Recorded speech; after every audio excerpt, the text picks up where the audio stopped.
যে গেজেটে বা গেজেটভুক্ত না হওয়া সত্ত্বেও দু একটি রাজনৈতিক দল একটি নির্দিষ্ট প্রতীক বারবার চেয়ে জাতীয় নির্বাচন কমিশনকে প্রশ্নবিদ্ধ করার চেষ্টা করছে। প্রতিটি কেন্দ্রে সিসি ক্যামেরার ব্যবস্থা করা এবং কেন্দ্রের বাইরে একটি জায়ান্ট স্ক্রিনে জনসাধারণের জন্য কেন্দ্রের ভিতরের যে ভোট কার্যক্রম এবং ভোট গণনার যে পরিস্থিতি এটা যাতে জনগণকে দেখানোর ব্যবস্থা করা হয়।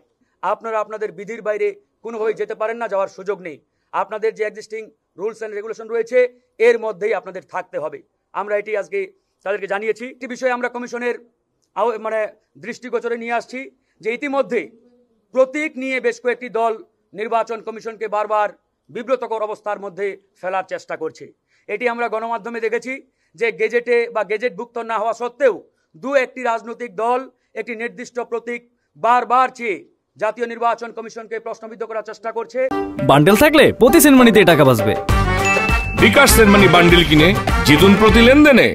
এবং তারা বারবার বলার চেষ্টা করছে যে অমুক প্রতীক না পেলে নির্বাচন হতে দেওয়া হবে না, নির্বাচন হবে না, আমরা অংশগ্রহণ করব না। এই যে এরকম নানামুখী অধ্যতপূর্ণ বক্তব্য আচরণ, এগুলো আসলে কোনোভাবেই রাজনৈতিক শিষ্টাচারের মধ্যে পড়ে না। আমরা মাননীয় কমিশনকে বলেছি কমিশনের যে বিধান, যে রুলস অ্যান্ড রেগুলেশন, এর বাইরে যাওয়ার কোনো সুযোগ নেই। এই কমিশনের বিধিবিধানের মধ্যে যা রয়েছে তার মধ্যেই কমিশনকে থাকতে হবে। যদি কমিশন কোনো একটি রাজনৈতিক দলের চাপ কিংবা তাপের কাছে নতি স্বীকার করে তারা কোনো বিধি ধরেন যে ভায়োলেট করে কিংবা সংযোজন বিয়োজন করে, তাহলে আগামীতে দেখা যাবে অন্য কোনো রাজনৈতিক দলও এই নির্বাচন কমিশনকে চাপ দিয়ে কিংবা তাপের মাধ্যমে তাদের মনোপুত করে তারা কিন্তু সিদ্ধান্ত এখান থেকে হাতিয়ে নেওয়ার চেষ্টা করবে। তাই আমরা কমিশনকে বলেছি আপনারা আপনাদের বিধির বাইরে কোনোভাবেই যেতে পারেন না, যাওয়ার সুযোগ নেই। আপনাদের যে এক্সিস্টিং রুলস অ্যান্ড রেগুলেশন রয়েছে এর মধ্যেই আপনাদের থাকতে হবে। আমরা এটি আজকে তাদেরকে জানিয়েছি। আমরা 9টি প্রস্তাবনা গণ অধিকার পরিষদের পক্ষ থেকে আজকে জাতীয় নির্বাচন কমিশন এবং প্রধান নির্বাচন কমিশনকে আমরা হস্তান্তর করেছি। আমরা আশা করি আগামী ত্রয়োদশ জাতীয় নির্বাচন অবাধ সুষ্ঠু করাটা যেমন জরুরি, একই সাথে আগামী জাতীয় নির্বাচন ক্রেডিবল এবং অংশগ্রহণ করাটা আরও বেশি জরুরি। শুধু নির্বাচন হলেই হবে না।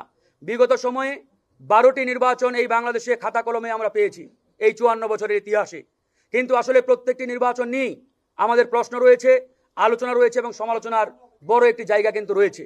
তো আমরা চাই আগামী ত্রয়োদশ জাতীয় নির্বাচন নিয়ে দেশি বিদেশি যে স্টেটগুলো রয়েছে তারা যাতে প্রশ্নবিদ্ধ জায়গায় আমাদের এই নির্বাচনকে ফেলতে না পারে।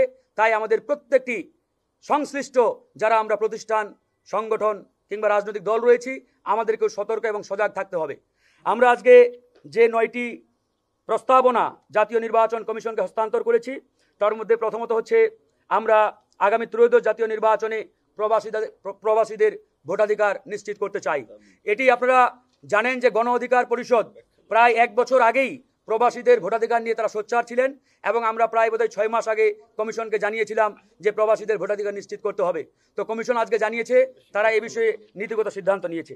2 নম্বর হচ্ছে রাজনৈতিক দল, প্রতিষ্ঠান ও ব্যক্তি সংশ্লিষ্টদের রিটার্নিং অফিসার, প্রিজাইডিং অফিসার সহ নির্বাচনী কর্মকাণ্ডে না রাখা। 3 নম্বর প্রতিটি কেন্দ্রে সিসি ক্যামেরার ব্যবস্থা করা এবং কেন্দ্রের বাইরে একটি জায়ান্ট স্ক্রিনে জনসাধারণের জন্য কেন্দ্রের ভিতরের যে ভোট কার্যক্রম এবং ভোট গণনার যে পরিস্থিতি এটা যাতে জনগণকে দেখানোর ব্যবস্থা করা হয়। 4 নম্বর রিটার্নিং কর্মকর্তার কাছ থেকে ব্যালট বাক্স উপজেলাতে পাঠানোর সময় এবং ভোট কেন্দ্র থেকে রিটার্নিং কর্মকর্তার কাছে আসা পর্যন্ত সার্বক্ষণিক প্রার্থীদের এজেন্টদের যাতে সঙ্গে রাখা হয়, সাথে রাখা হয়, এটি নিশ্চিত করা।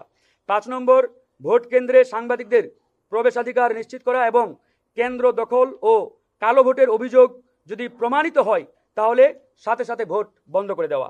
6 নম্বর ভোট প্রার্থীর সমর্থকরা অন্য প্রার্থীর সমর্থকদের নির্বাচনী কাজে বাধা প্রদান, ভয় ভীতি প্রদর্শন করলে এরকম কোনো তথ্য যদি রিটার্নিং অফিসারের কাছে আসে তাহলে সাথে সাথে সেই প্রার্থীর প্রার্থিতা বাতিল করা।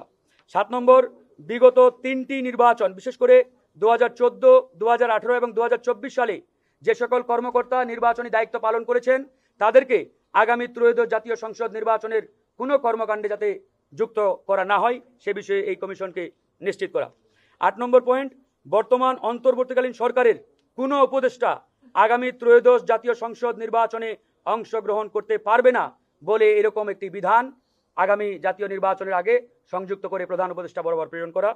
9 নম্বর, তফসিলের পরে পুলিশ এবং প্রশাসনকে ঢেলে সাজানো। যেহেতু তফসিলের পরে আনুষ্ঠানিকভাবে পুরো প্রশাসন যন্ত্র নির্বাচন কমিশনের আওতাধীন চলে আসে, তা আমরা কমিশনকে জানিয়েছি যে আপনারা তফসিলের পর দিন থেকেই পুরো প্রশাসনকে হলিস্টিক ওয়েতে আপনারা ঢেলে সাজাবেন, যাতে একটি অবাধ, সুষ্ঠু, free and fair and credible নির্বাচন আপনারা জনগণকে উপহার দিতে পারেন।